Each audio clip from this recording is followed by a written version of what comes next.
My name is Nadia Okafor. I'm 40.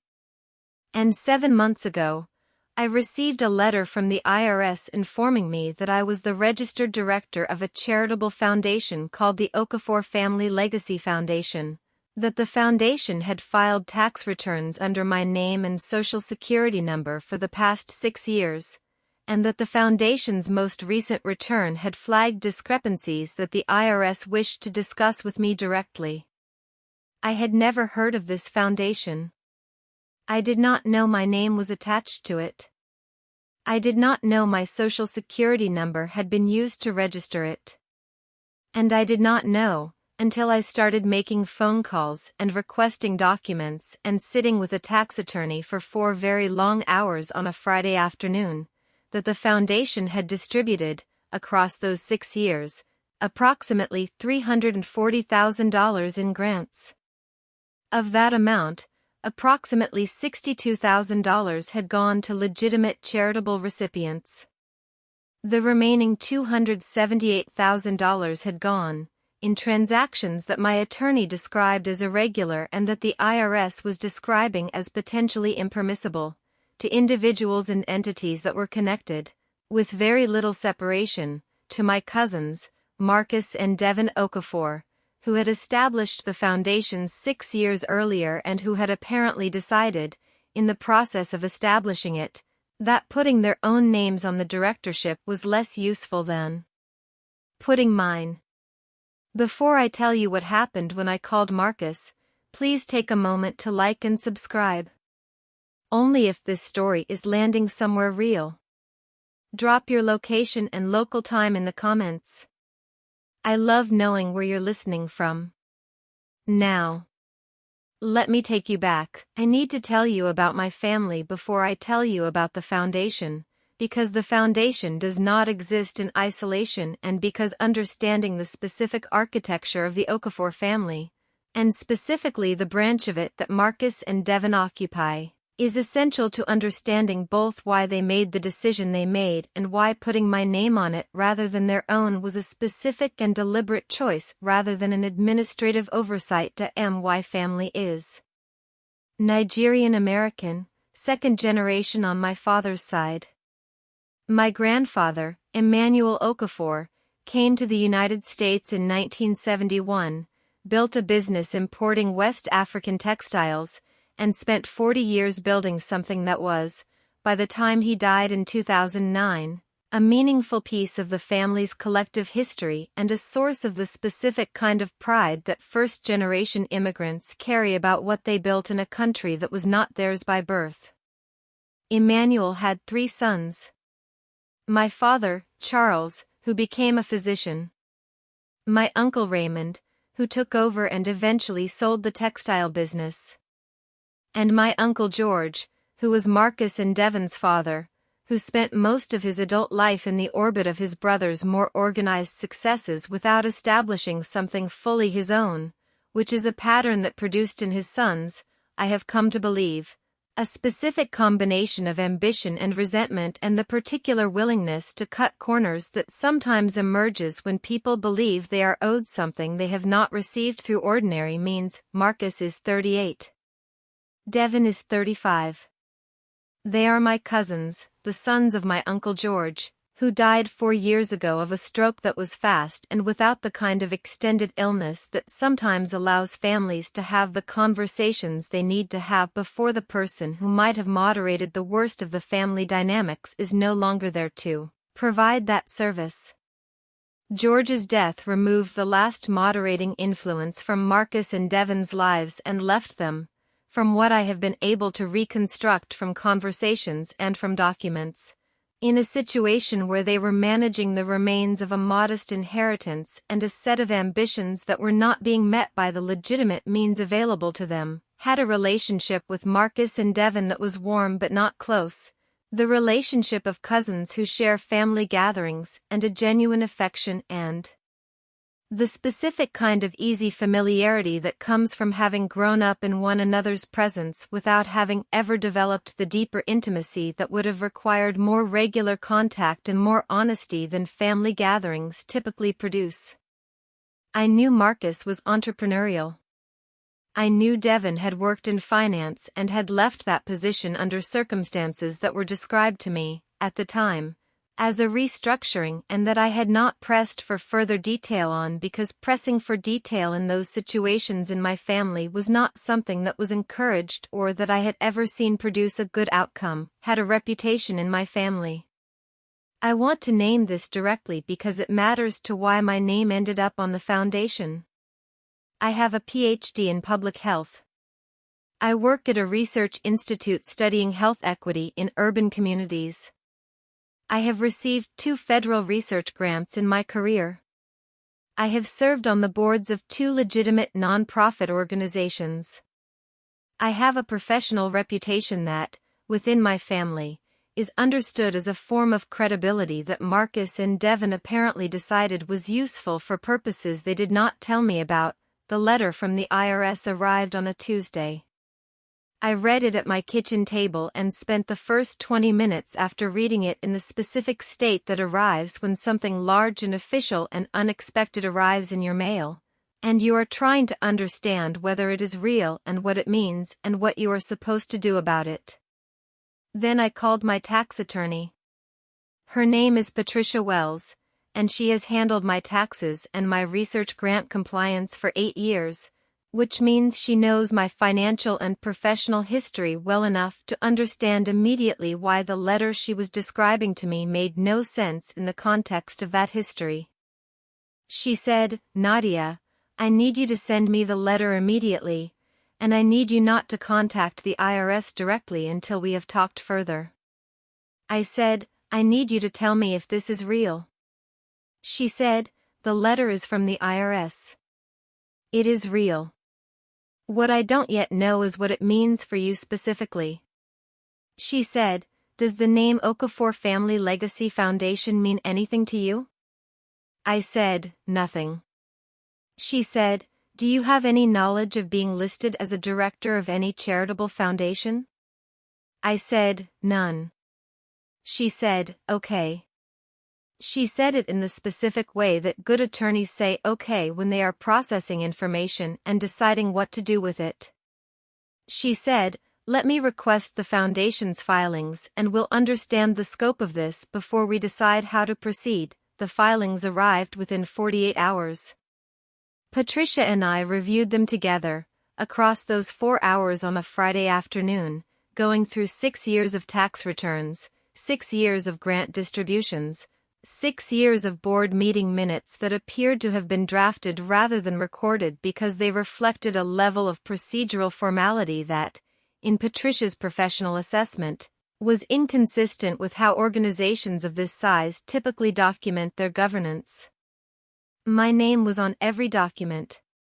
My title was listed as Executive Director. My Social Security number was on the registration. My signature appeared on the annual filings in a form that was, upon close examination, similar to but not precisely the same as my actual signature. The specific inconsistency that appears when someone is copying a signature rather than producing their own. I said, "Patricia, what am I looking at?" She said, "You are looking at a foundation that was established using your identity, that has been operating for 6 years under your name, and that has distributed funds in ways that the IRS has identified as potentially impermissible." She said, "The good news is that the nature of the discrepancy the IRS has flagged suggests they are looking at the foundation's activities rather than at you personally, because your financial profile is completely inconsistent with this foundation's activity, and any competent investigator will see that quickly. The bad news is that your name is on 6 years of documents, and that needs to be addressed clearly and directly before it creates a more complicated situation for you." She said, "I am going to recommend that we proactively contact the IRS before they contact us again, with full documentation of your non-involvement, and simultaneously pursue the question of who actually established and operated this foundation through whatever legal channels are appropriate." Called Marcus that same evening. He picked up with the specific warmth he always uses when I call, the easy cousin warmth of someone who assumes the call is social. I said, Marcus, I need to talk to you about the Okafor Family Legacy Foundation. The warmth drained out of his voice immediately. Not completely. He is skilled enough to manage his responses, but enough that I could hear the specific quality of a person who has been waiting for this conversation and who is now experiencing its arrival earlier than he expected. He said, what about it? I said, I received a letter from the IRS today. I said, the foundation is registered in my name. My social security number is on the registration. My name is on 6 years of tax filings. 6 years of distributions. A directorship I did not agree to and did not know existed. He said, Nadia. I said, did you establish this foundation? He said, yes. I said, did you put my name on it? He said, yes. I said, why? He said, because your name carries weight in the non-profit space that mine doesn't. I said, Marcus, my name carries that weight because I have spent my career building a legitimate professional reputation. You used that reputation without my knowledge to legitimize an organization I had no knowledge of. He said, we thought it would help the foundation do more good. I said, what good did the foundation do, Marcus? He was quiet. I said, I have the tax filings. I have the distribution records. I know what went to legitimate charitable recipients, and I know what the rest of it looked like. So I am going to ask you again. What good did the foundation do? Another silence. Then he said, we may have used it for some things we shouldn't have. I said, yes. I said, that's the most understated sentence I have heard in a long time. Want to tell you about what the distributions actually showed, because I think you deserve to understand the full picture rather than a summary. Of the $278,000 that went to non-charitable recipients, approximately $160,000 had gone to a property management company that was owned by Devon. Approximately $72,000 had gone to a consulting firm that was owned by a person named Gerald Holt, who was, based on the documentation I eventually obtained, a longtime associate of Marcus and Devon's who had provided the foundation with services that were described in the foundation's records as strategic advisory services and that had no independent documentation to support their scope or their value. The remaining $46,000 had gone to various recipients that were harder to categorize, but that consistently shared the feature of having some connection to Marcus, Devon, or their immediate circle. This was not a gray area. This was not a situation where well-meaning people had made administrative errors in running a legitimate charitable organization.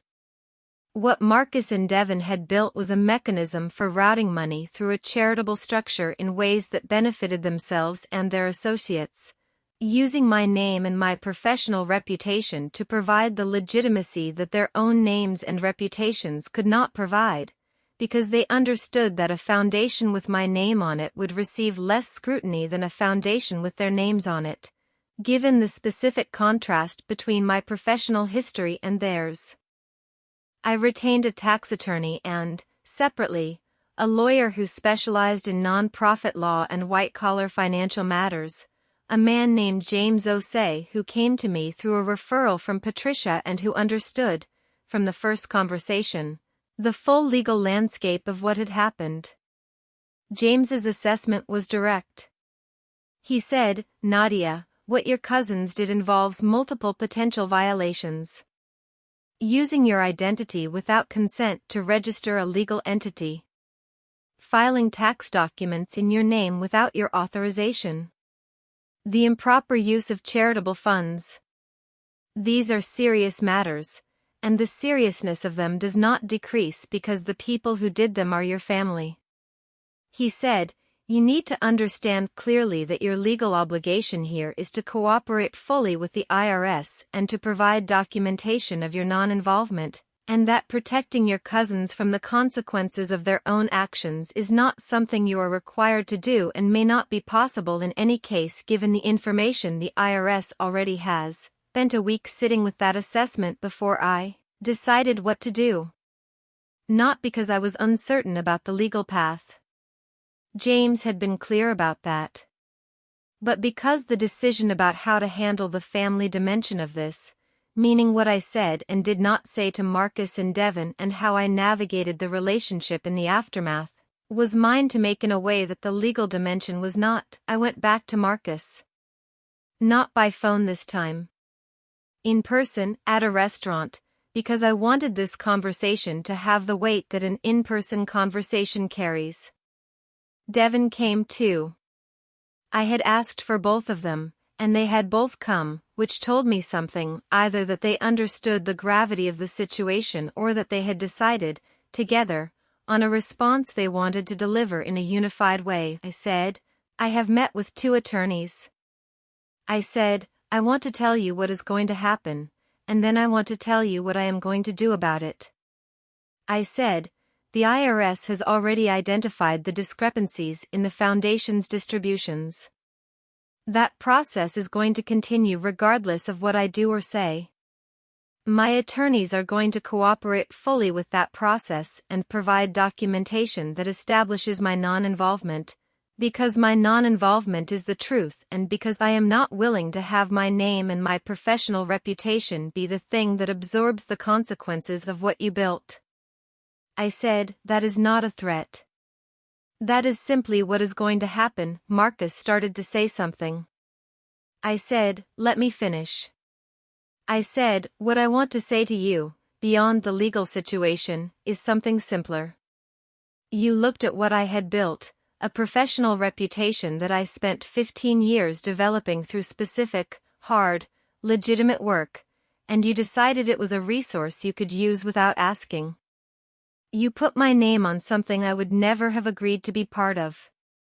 And you did it because you thought my name would provide cover that your own name could not, which means you understood, before you did it, that what you were building needed cover, which means you knew from the beginning that it was not legitimate. I said, I want you to sit with that.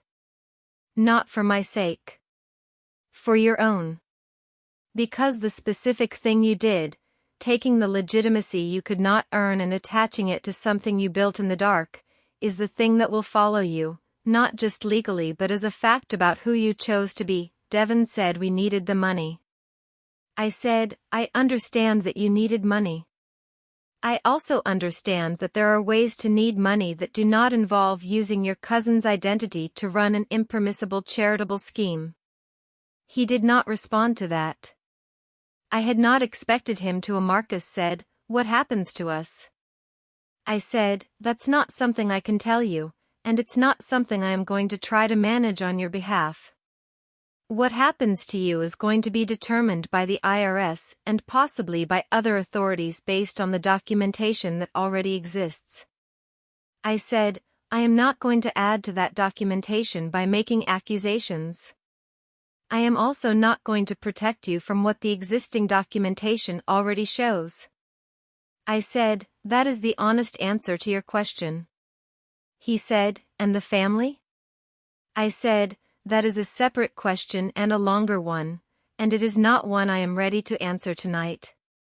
He said, okay. He said it quietly. Devon was looking at the table. I left the restaurant alone. I sat in my car in the parking lot for a while, and I thought about my grandfather Emmanuel, who had built something real across 40 years, and I thought about the specific grief of watching what a family name can become when the people who carry it make different choices about what it means to build something. The Okafor Family Legacy Foundation.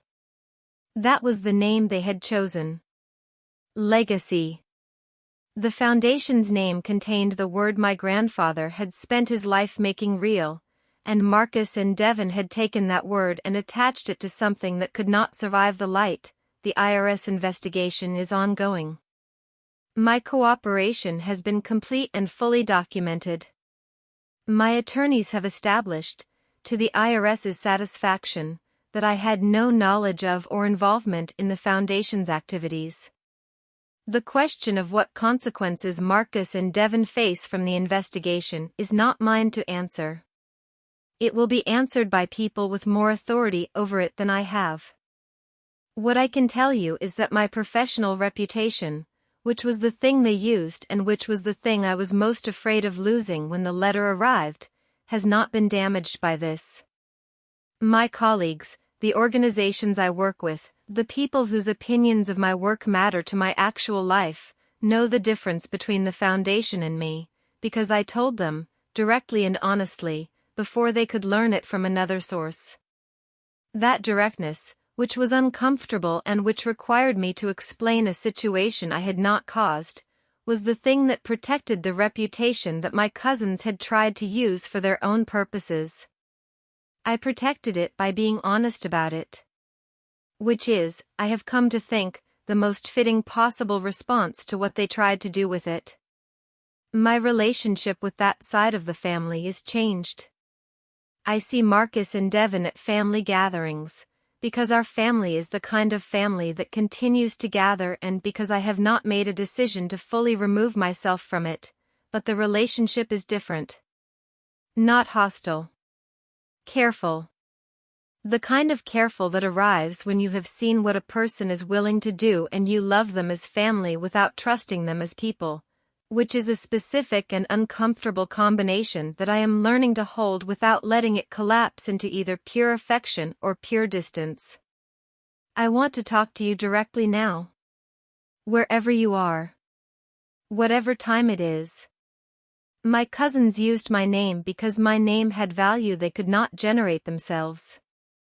They used it without asking because asking would have required them to explain what they were building, and explaining would have required them to acknowledge that what they were building was not something I would agree to be part of.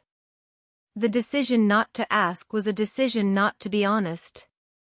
And the decision not to be honest was the decision that eventually arrived in my mailbox in the form of a letter from the IRS. If your name is valuable, if you have built a professional reputation across years of specific and legitimate work, please understand that that value is visible to people who would rather use it than build their own. The protection against that use is not suspicion of everyone around you. It is the habit of regularly checking what your name is attached to. Your credit report. Your professional registrations. Any organization or entity that might have been registered with your information. These checks take less time than the recovery from discovering that a check you didn't make has allowed something significant to accumulate under your name for 6 years. Check your name. Know what it is attached to. And if you find something that should not be there, address it directly and completely. Because the thing that protects a reputation is not silence but the specific courage of saying clearly, in public, this is what happened, and this is not who I am. That is today's story on the Family Ledge. Leave a comment wherever you are watching from. Tell me what time it is. Tell me whether there is someone in your extended family who has benefited from your professional reputation in ways you were not fully aware of. I read every single one. Subscribe for the next story. Check the description. Thank you for being here.